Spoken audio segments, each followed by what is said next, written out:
शुभारंभ करते। देखिए, पहला विषय है Iran, Trump ends Iran talks. Trump से फाइनली आज पूछा गया कि ईरान को लेके अब स्ट्रेटजी क्या। आप जानते हैं एमओयू खत्म हो गया, कोई बातचीत हो नहीं रही। ट्रंप कह रहा था कि जी हम आईआरजीसी से डायरेक्ट बात करें, जो कल आईआरजीसी ने मना कर दिया, हमसे ट्रंप की बात नहीं हो रही। पर यह जरूर था कि ट्रंप का कोई हिस्सा, ट्रंप के कुछ लोग आईआरजीसी के या ईरान के एक खेमे से बात कर रहे थे।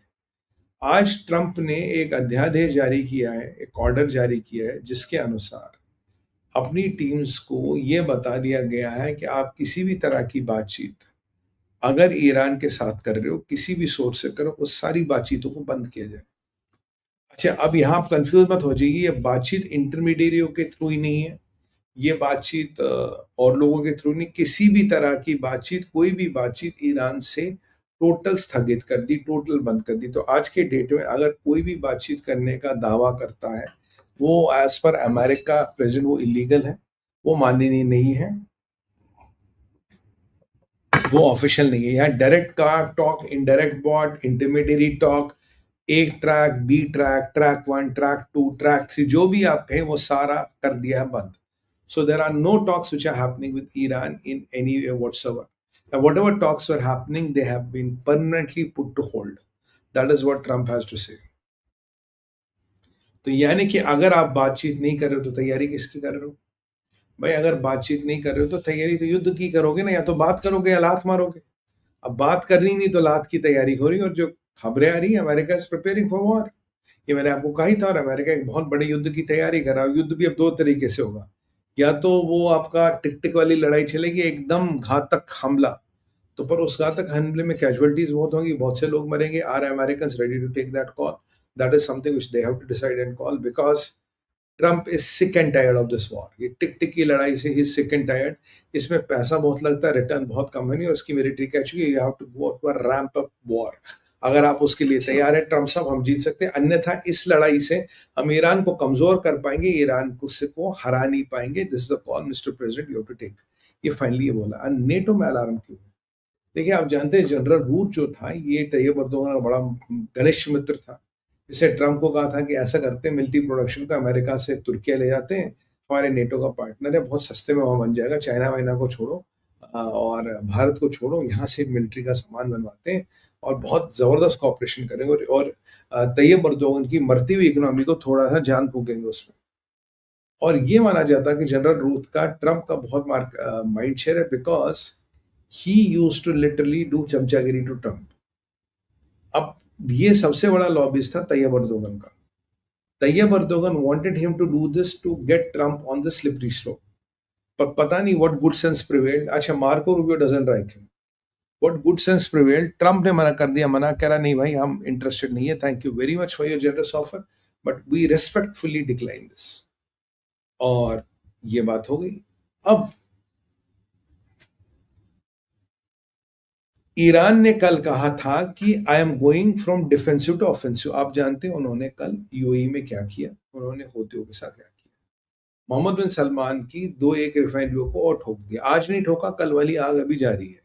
आज नया अटैक अभी उन्होंने फिलहाल नहीं किया। अब रात को कर ले, मुझे गारंटी नहीं, फिलहाल नया अटैक उन्होंने नहीं किया, ये बिल्कुल पक्की खबर है। अब नेटो को परेशानी क्यों है? क्योंकि जो नेटो का इंटेल, जो अमेरिकन इंटेल कहता है, जो मोसाद का इंटेल कहता है थ्रू सीआईए ने नेटो को कहा, कह रहा भाई जो ईरान अब प्लान कर रहा है, they are not planning attacking Middle East, यानी कि वो अब यूरोप की कंट्रियों को अटैक करने के फिराक में। किस किस कंट्री को यूरोप में कहां तक मेरी मिसाइल जाएगी, उसको मैं अटैक करूंगा। अब ये 2000 किलोमीटर, 3-4 हजार किलोमीटर में जो भी आएंगे उनकी वाट लगेगी। Major European cities are covered हुए 4000 किलोमीटर, और ये यूरोप के मिलिट्री बेसिस भी हो सकते हैं।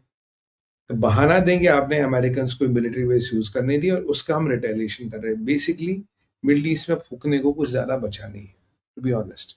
अगर मिडिल ईस्ट में फूकने को ज्यादा बचा नहीं तो फूकने को कहां बचा? यूरोप में। And most of them are NATO territories. यहां से पुतिन यूरोप से किलसा पड़ा है कि तुमने मेरी ऐसी तैसी करवा ली। पुतिन का स्टेटमेंट आया था, कह रहा यूक्रेनी ड्रोन अटैक से नुकसान तो हो रहा, पर कोई बहुत क्रिटिकल नुकसान ऐसा नहीं हो रहा कि भाई सोवियत यूनियन बैठ जाए, सॉरी रशिया बैठ जाए या रशिया की वाट लग जाए, ऐसा कुछ भी नहीं हो रहा, नुकसान हो रहा, विच वी एग्री। तो यहाँ पुतिन को यूरोप से बड़ी खुंदक है, और यहाँ तैयब अर्दोगन से भी यूरोप को से खुंदक है। क्यों कह रहा तुमने मुझे यूरोपियन यूनियन का पार्ट नहीं बनाया, 32 साल से कुत्ता बना के रखा है यार, बना के रखा तो बना के रखा, क्या कर सकते, मतलब टॉमी बना के रखा और मुझे तुम आने नहीं देते, ये कौन सी बात है, क्या हम यूरोपियन यूनियन में नहीं आ सकते? मैंने कहा बिल्कुल, यूरोपियन यूनियन का जिसने इस्लामाइजेशन करना होगा आपको ठेका दे देंगे, आप खुलेआम कर देना। तो वैसे भी अब तो तुर्किया के मीडिया में भी आ रहे हैं ना, तो तुर्किया का क्रिश्चियन कंपोनेंट कहाँ गया? Where are the Christians of Turkey? It's like the Hindus of Pakistan and Sikhs of Pakistan, exactly. तो यहाँ एक दूसरा मसला हो रहा। अब ये जो अटैक करेगा, तो यूरोप के 3 दुश्मन हो गए, एक आपका Tayyip Erdogan who wants to hit them, एक आपका रशिया, और आपका ईरान। और तैयब अर्दोगन खुद हिट करे ना करे, ये ईरान को पूरी इंफॉर्मेशन देगा, ईरान को पूरा नाम देगा, कहा यहाँ मार, यहाँ मार, यहाँ मार, यहाँ मार, यहाँ नेटो वीक है, यहाँ इंटरवीन करेगा, यहाँ इंटरवीन नहीं करेगा। और कहीं ना कहीं ये पुतिन का भी ये काम कर रहा। पुतिन का को लेके अमेरिका का इंटेल है, पुतिन नेटो पर के किसी कंट्री पर अटैक करेगा, देगा नेटो का टर्न अराउंड टाइम है, और नेटो किस हद तक रशिया से बिट सकता है। बट अगर ये काम आपके ईरान ने कर दिया तो बहुत बढ़िया, तो रशिया का भी काम हो गया और ईरान का भी काम हो गया, बिकॉज मिडल ईस्ट को फूल देके अब ईरान को कुछ मिल नहीं रहा। तो ये नया डेवलपमेंट है। Now NATO is looking at beefing up it's defence system. उसके लिए फिर अमेरिका के पास जा रहा है, अमेरिका से इंटरसेप्टर मांग रहा है। अमेरिका कह रहा है हमारे पास इंटरसेप्टर तो है नहीं, और ट्रम्प कह रहा है भाई मैंने तो बोला था ईरान को डिस्ट्रॉय करना, तुम्हें समझ आई नहीं, अब तुम्हें ईरान से डर क्यों लग रहा? तुमने तो बोला ईरान बहुत ही नाइस मुल्क है, बहुत ही शरीफ सभ्य लोग हैं, बेचारे दाढ़ी मूछ वाले मौलाना, नन्हे से मुन्ने से, सफेद दाढ़ी, सब काली मूछ, तो ये बेचारों से क्या कर रहा है। और हाँ, इनके उम्र दराज कमांडर, 84 साल के कमांडर, जो वैसे निपटने वाले उनको कमांडर बना देते, इसराइल के डर से वैसे खर्च हो जाएगा, तो कोई बात नहीं। तो ये जो आपके ये वाला दूसरा एस्पेक्ट है, NATO is worry, NATO is beefing its defences and NATO doesn't know what to do. NATO दिन ब दिन फंसता जा रहा है, और अमेरिका कह रहा है अगर ईरान ने तुम पे हमला किया भाई मैं मदद करने नहीं आऊंगा, क्योंकि तुम मेरी मदद करने नहीं आए, तब तुमने बोला ये हमारी लड़ाई नहीं है, अमेरिका की लड़ाई है। बेटा अब जब वो IRGC ठोकेगा, हम भी बोलेंगे हमारी लड़ाई नहीं है, तुम्हारी लड़ाई है, जाके लड़ो, भिड़ो उनसे। तो ये नेटो का अलार्म हो गया साहब। तीसरा जो विषय हमें इंपॉर्टेंट विषय पे बात करनी है, यूएस एग्जिट। अब देखिए परिस्थिति ये है कि अभी बहरीन में 5th फ्लीट का काम है, एक्टिव काम है, और अमेरिका की करीब करीब 24 बेसेस जो मिडल ईस्ट में है, काफी ठुक पिट गई है, और काफी अमेरिका ने छोड़ दी, तो ईरान उसमें एक एक मिसाइल दागे जा रहा, ताकि हमने बेस हिट कर दी, बेस हिट कर दी।